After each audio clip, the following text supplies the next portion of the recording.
Hi guys! Papunta ako ngayon sa garden ko dati. So ako yung naglilinis nito dati. Kami ng asawa ko nung panahon to ng pandemic namin nilinis.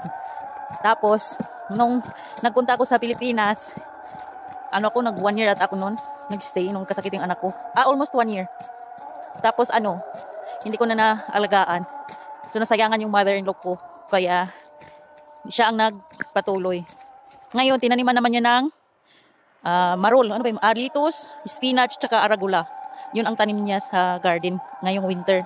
So, nag-start na siya mag-harvest ng arugula at tsaka spinach. So, sunduin ko.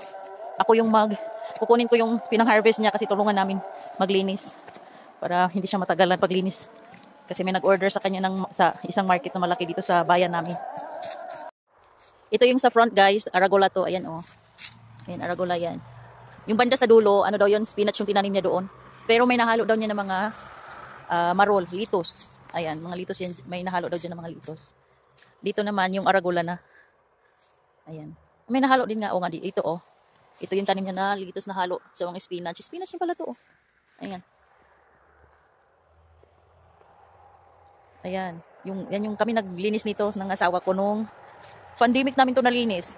Kung sino yung nakapag-start ng panood namin dun sa video namin sa YouTube. Ayan. Ito yung nilinis namin. Pag summer, yung tinatanim namin dito nung kami nagtanim, biber. Ayan. Tatla biber or yung sweet pepper, tsaka kamatis. Tapos nag-try kaming magtanim ng mani. Tapos ampalaya. Nagtanim ako ampalaya. Pero yung natanim ko ng ampalaya dito, hindi masyadong hiyang yung ampalaya dito. Kaya hindi na ako nagtanim ulit. Yun yung lettuce, Hindi pa masyadong marami. Ayan, Hinalo lang daw niya yan.